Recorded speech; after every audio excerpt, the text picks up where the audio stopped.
श्री गणेशाय नमः। श्री सरस्वत्यै नमः। श्री गुरुचरणकमलेभ्यो नमः। श्री वेदपुरुषाय नमः। यो ब्राह्मणं विदधाति पूर्वं यो वै वेदां स प्रहिणोति तस्मै तमहं वेदम् आत्मबुद्धिप्रकाशं मुमुक्षुर्वै शरणमहं प्रपद्ये। ॐ असतो मा सद्गमयः तमसो मा ज्योतिर्गमयः मृत्युर्मा अमृतं गमयः।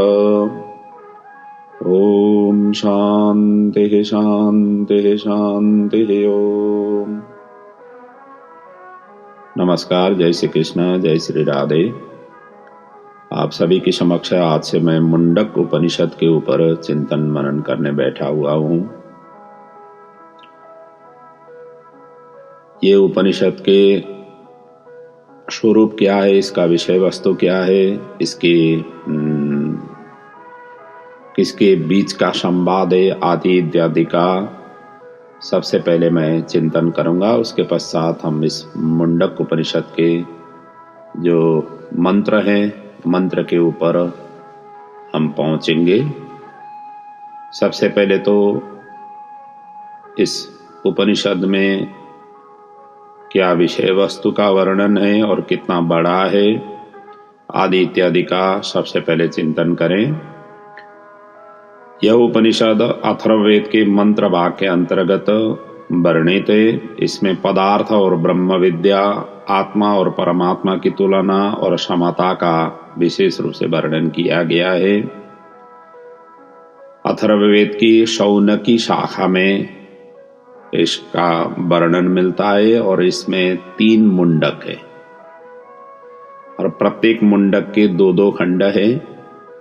प्रथम मुंडक में 22 मंत्र है, द्वितीय और तृतीय मुंडक में 21-21 मंत्र है और कुल मिलाकर के ये 64 मंत्र का ये उपनिषद है। और इसमें मूलतः सत्यमेव जयते ना अनृतम इसका वर्णन करते हुए परमात्मा ने इस विश्व जगत का निर्माण मकड़ी के जाल की तरह किया है, इसका विशेष रूप से व्याख्या किया हुआ है। और इस सत्य तथ्य को जोड़ एवं जीवात्मा और परमात्मा का 2 पक्षी के रूप में प्राणी के शरीर में निवास करते हैं। एक दृष्टा है और दूसरा भोक्ता है, इसके विषय का यहाँ पर वर्णन किया गया है। एक तरह से देखा जाए तो ये उपनिषद द्वैत और अद्वैत दोनों का रुचि का ग्रंथ है। इसमें ऋषि अंगिरा गुरु के रूप में प्रस्तुत हैं, अर्थात ये ब्रह्म विद्या प्रदान कर रहे हैं, तो शौनक शिष्य के रूप में प्रस्तुत किया गया है। तो कहने का मतलब अंगिरा और शौनक बीच का संवाद इस उपनिषद में वर्णन है। और इस उपनिषद के आरंभ में सृष्टिकर्ता ब्रह्मा से अथर्वा, अंगी, सत्यवह और अंगिरा की ब्रह्म विद्या का आचार्य परंपरा वर्णन करते हुए शौनक जी द्वारा किस तत्वों को जान लेने से सब कुछ अवगत हो जाता है, इस प्रकार से पूछे जाने पर अंगिरा ऋषि ने ब्रह्म विद्या का उपदेश प्रारंभ किया और जो उपदेश के रूप में वर्णन है वही मुंडक उपनिषद के रूप में हम सभी के पास में, हम सभी के समक्ष उपस्थित हुआ है। और जिसमें सबसे पहले अंगिरा जी ने परा और अपरा विद्या का उपदेश दिया, जिसका हम क्रमशः वर्णन आगे के प्रसंगों में करते जाएंगे। और इसी प्रकार इस उपनिषद में यज्ञ यज्ञादि का फल स्वर्ग आदि लोकों की प्राप्ति है जो अनित्य है। कर्म फल समाप्त होते ही पुनः संस्कृति चक्र में आना पड़ता है, ऐसे आराधना उपासना करने वाले के लिए। इसलिए निष्काम कर्म करते हुए ब्रह्मनिष्ठ गुरु से ब्रह्म विद्या प्राप्त करके ब्रह्मोपलब्धि की ओर बढ़ना श्रेयस्कर है और यही मार्ग को अपनाना चाहिए। इस प्रकार से मूलतः जोर दिया गया है। इस प्रकार की ये उपनिषद का स्वरूप है हम सभी जानते हैं वेद में 3 कांड है, जिसमें ज्ञान कांड, उपासना कांड और कर्म कांड से भरा हुआ है वेद, और उपनिषद ज्ञान कांड से संबंधित है। उपनिषद की चिंतन मनन आराधना उपासना करने से जीव और जगत और ये सारा ब्रह्मांड की किस तरीके से हम आचरण व्यवहार करने से प्रभु परमात्मा की सन्निकटता हमें प्राप्ति होती है, उनका हम अनुभव कर सकते हैं। इसका मूलतः उपनिषद हमें ज्ञान प्रदान करता है, इसलिए तो उसका नाम ही उपनिषद पड़ा हुआ है। उपह कहते हैं भगवतः, निषदः कहते हैं बैठना। प्रभु परमात्मा को यत्र तत्र सर्वत्र अनुभव करना ही उपनिषद का ज्ञान है, अर्थात उस तरीके के ज्ञान हम प्राप्त कर सकें, यही भावों को इसी तरीके से व्याख्या उपनिषद करती है। तो इसलिए उपनिषद पढ़ने से, चिंतन मनन करने से, निधिध्यासन करने से हमें प्रभु परमात्मा कहाँ कैसे विचरण करते हैं, किस तरीके से वो व्यवहार ये सारा सृष्टि जगत में करते हैं, और सभी प्राणियों के अंदर में किस तरीके से रहते हैं आदि इत्यादि का हमें स्पष्ट रूप से ज्ञान प्राप्त होता है। ऐसे अद्वितीय अद्भुत हमारे गिने चुने उपनिषदों को नित्य चिंतन मनन करते हुए जीवन को धन्य बनाएं। इसी भाव से प्रेरित होकर के उपनिषद जो प्रमुख उपनिषद हैं उन सभी का क्रमशः आप तक पहुंचाता हुआ आ रहा हूं, और इस श्रृंखला में हम मुंडक उपनिषद में पहुंचे हुए हैं। आइए अब मुंडक उपनिषद की हम विधिवत रूप से विषय वस्तु पर ही प्रवेश करते हैं। यहाँ पर 2 मंत्रों से सबसे पहले शांति पाठ किया गया है, जिसका हम पहले वाचन करेंगे। उसके पश्चात हम प्रथम मुंडक के प्रथम खंड में हम प्रवेश करेंगे। आइए शांति पाठ का सबसे पहले आनंद लें। ओम भद्रं कर्णेभिः शृणुयाम देवा, भद्रं पश्येमाक्षभिर्यजत्राः, स्थिरैरङ्गैः तुष्टुवागुंसस्तनो बिर्भसेमहि ते बहितं यदायुः।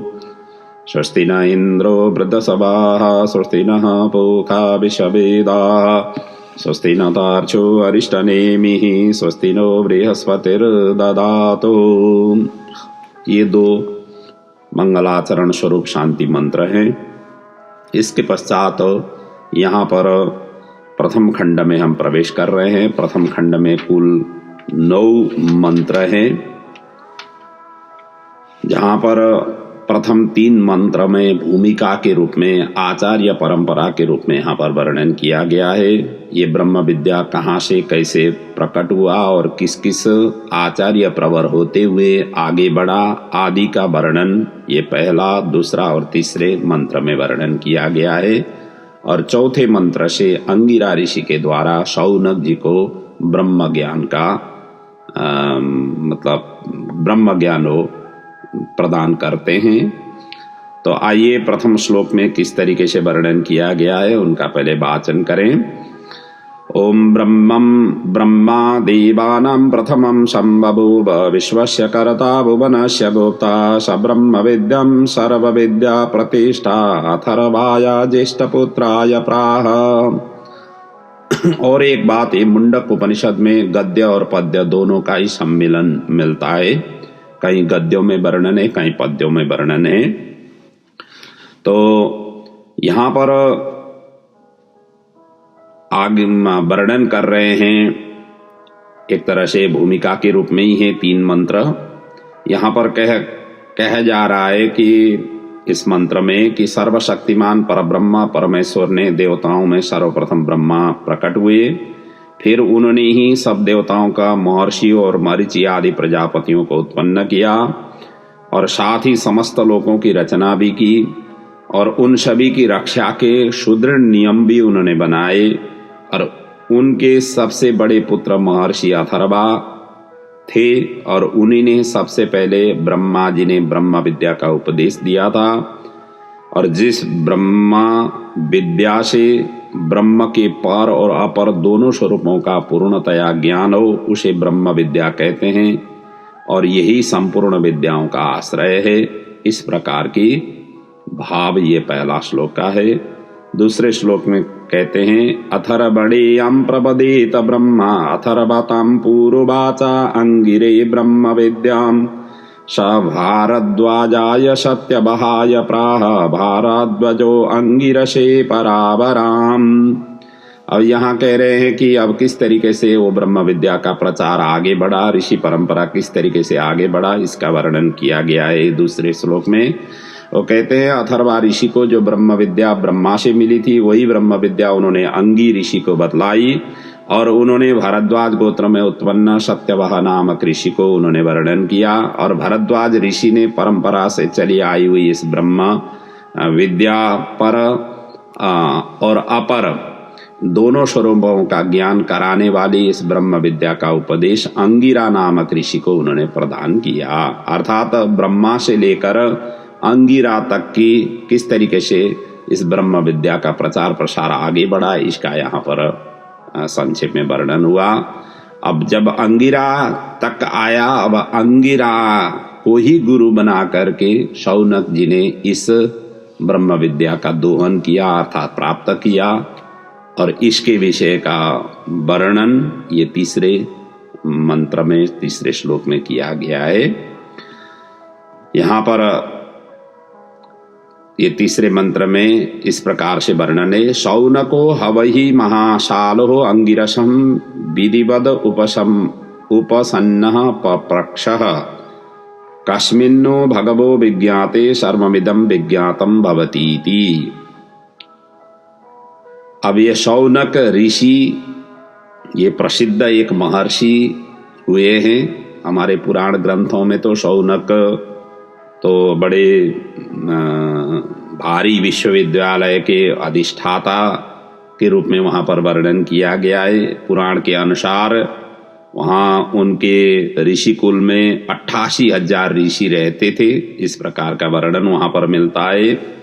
और उन्होंने उस उपयुक्त ब्रह्म विद्या को जानने के लिए शास्त्र विधि के अनुसार हाथ में संविदा लेकर के श्रद्धा पूर्वक महर्षि अंगिरा की शरण में ये आए और उन्होंने ही अत्यंत विनय पूर्वक अंगिरा महर्षि से उन्होंने प्रश्न पूछा कि हे भगवान, जिसको भली भांति जान लेने पर या जो कुछ देखने सुनने और अनुमान करने में आता है सबका सब जान लिया जाता है, वो परम तत्व क्या है, कृपा करके वो बताइए। मैं इससे यही जिज्ञासा लेकर के आपके पास उपस्थित हुआ हूँ। इस प्रकार से यहाँ पर शौनक जी ने प्रश्न किया। कहने का मतलब जिसको जानने से फिर कुछ जानने की जरूरत नहीं पड़े ऐसा ज्ञान आप प्रदान करिए। हम तो ज्ञान तो तरह तरह से लेते ही हैं, विभिन्न शास्त्रों का अध्ययन चिंतन मनन करते हुए लेते हैं। कई महान पुरुषों की वाणियों को श्रवण करके ज्ञान प्राप्त करते हैं। यहाँ पर शौनक जी कह रहे हैं कि जिसको जानने के पश्चात फिर जानना कुछ जरूरत नहीं पड़े, अर्थात हमें कुछ आगे से और ज्ञान लेने की जरूरत नहीं पड़े, ऐसी आप ज्ञान आप प्रदान करें। इसीलिए उपनिषद उस परम तत्व तक पहुंचाने की मार्ग निर्देशन करता है। अन्य ग्रंथ घुमा फिरा करके उस मार्ग को निर्देशन करते हैं, परंतु उपनिषद सीधा ही उस ब्रह्म तत्व तक आपकी इंद्रियों की गोचर वहां तक पहुंचे, इंद्रिय जन्य जो ज्ञान प्राप्त करनी है वो उस स्वरूप में पहुंचे। इसलिए इस प्रकार की उच्च कोटि का ज्ञान उपनिषद हमें प्रदान करता है। कहा जाता है ना, एक विद्यार्थी है, नर्सरी से लेकर पीएचडी तक करता है और जैसे जैसे आगे की पढ़ाई वो आगे करता है, पीछे की पढ़ाइयों को वो पुनः पुनः फिर मतलब उसी क्लास में नहीं बैठता है, आगे बढ़ता ही जाता है। और ये उपनिषद उच्च कोटि का है। जैसे आप आचार्य और पीएचडी का जो स्वरूप है प्रभु परमात्मा से संबंधित, उस सृष्टिकर्ता, उस ब्रह्म से संबंधित उस ज्ञान को यह प्रदान करता है। इसलिए भी उपनिषद को श्रवण करने से, चिंतन मनन करने से रह कुछ नहीं जाता है, सब का सब ज्ञान हमें प्राप्त हो जाता है। यहाँ पर सौनक जी ने यही प्रश्न किया, जिसको जानने के पश्चात और जानने की कोई जरूरत ही नहीं पड़े, ऐसा ज्ञान आप प्रदान करो। इस तरीके से पूछे जाने पर अब अंगिरा जी ने किस तरीके से इस ज्ञान को प्रदान किया, आगे इसमें वर्णन कर रहे हैं। तस्मै स होवाचः द्वे विद्ये वेदितव्ये इति हास्मः यद ब्रह्म विदो वदन्ति परा चैवा अपरा च। अब यहाँ पर कहते हैं, जब इस प्रकार से पूछे जाने पर सौनक जी के इस प्रकार की वाणियों को श्रवण करने के पश्चात महर्षि अंगिरा कहने लगे कि हे शौनक, तस्मै स होवाचः, उनसे कहने लगे द्वे विद्ये वेदितव्ये इति, ब्रह्म को जानने के लिए दो विद्या विशेष रूप से वर्णन किए गए हैं, और जिनको परा और दूसरी है अपरा विद्या, और यही दो विद्या ही जानने योग्य विद्याएं हैं।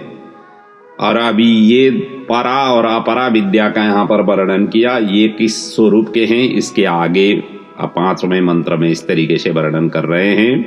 जो अपरा विद्या का जो स्वरूप है वो पहले वर्णन करने, इसके उसमें कहते हैं तत्र अपरः ऋग्वेदो यजुर्वेद सामवेदो अथर्ववेद शिक्षा कल्पो व्याकरणम निरुक्तम छंदो ज्योतिषम इति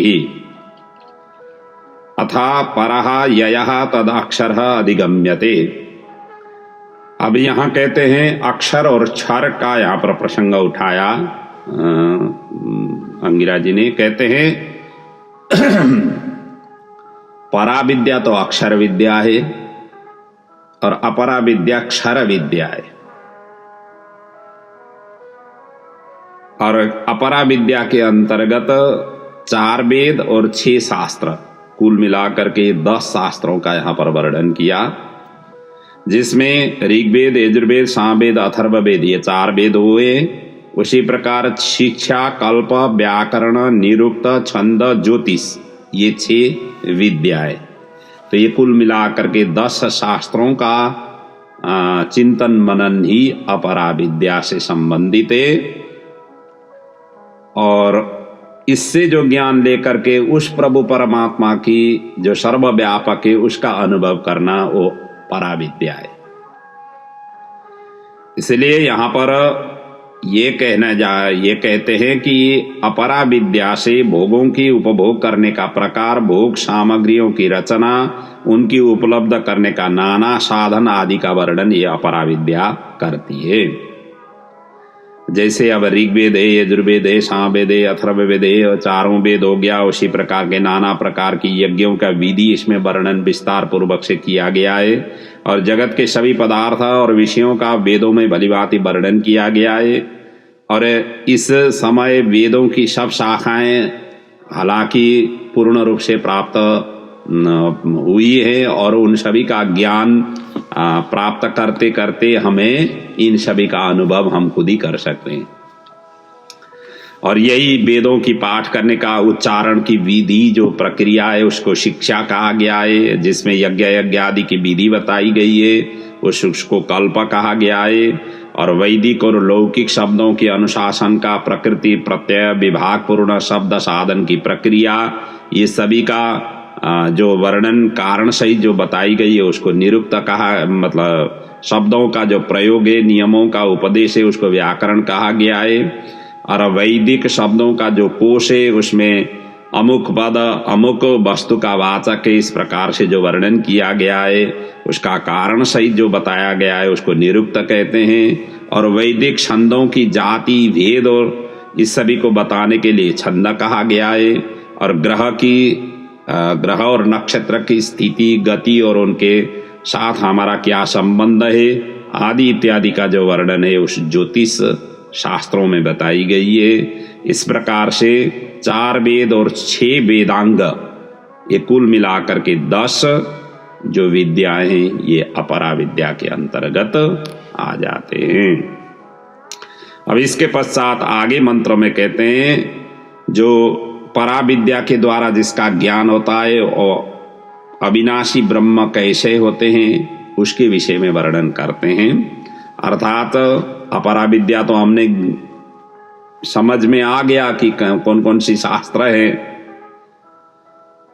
और यहां कह रहे हैं कि जो परा विद्या के द्वारा जिसका ज्ञान होता है और वो अविनाशी ब्रह्म जो अक्षर ब्रह्म है वो कैसा स्वरूप में विराजित है इसके विषय में वर्णन कर रहे हैं।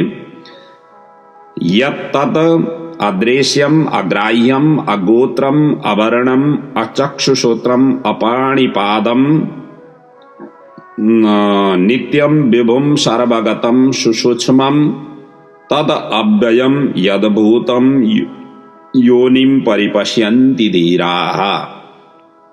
इस प्रकार की ये मंत्र है। तो यहां पर यही कह रहे हैं कि जो जानने में नहीं आने वाला है वही अक्षर परब्रह्म है। जो अग्राह्य है अर्थात पकड़ने में जो नहीं आने वाला है, जो अगोत्र है गोत्र आदि से जो रहित है, अवर्णम जो रंग और आकृति से जो रहित है, वर्णाश्रम से जो रहित है, और अचक्षुश्रोत्रम जो नेत्र कान और ज्ञानेन्द्रिय से रहित है।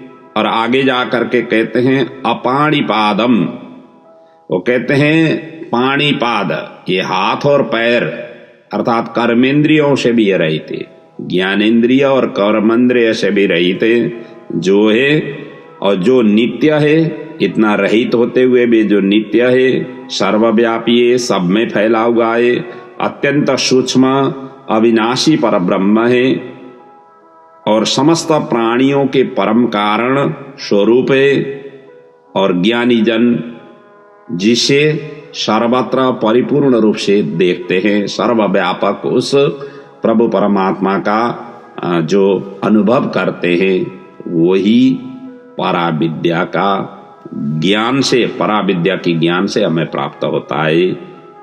उस अक्षर ब्रह्म का स्वरूप इस प्रकार का है, ये वर्णन हुआ।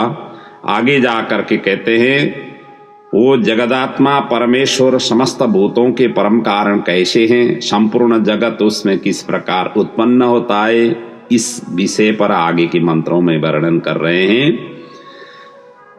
अथोर्णनाभिसृजते गृह्यते च यथा पृथिव्यां मोखदाय संभवन्ति यथा शतः पुरुषात् केसलोमानि तथाक्षरात् संभवति विश्वम्।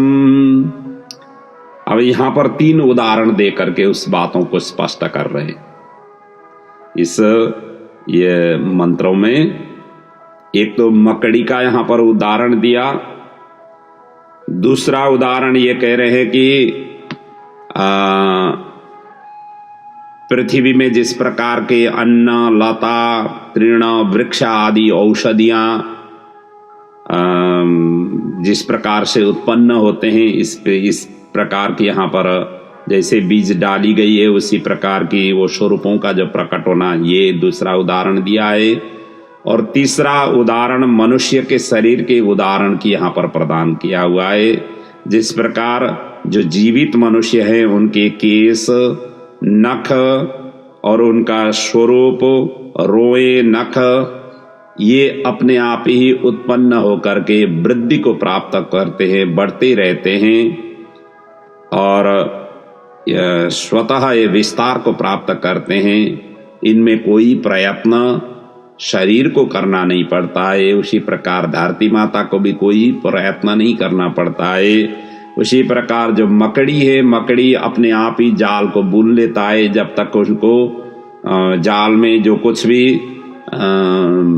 चीजों का वो जिस उद्देश्य से वो बुन लेता है, आहार विहार के लिए जो भी बुन लेता है, फिर जब उसको लगता है कि अब समेटना चाहिए तो अपने आप ही फिर समेट लेता है। उसी प्रकार प्रभु परमात्मा भी उसी स्वरूप से हैं।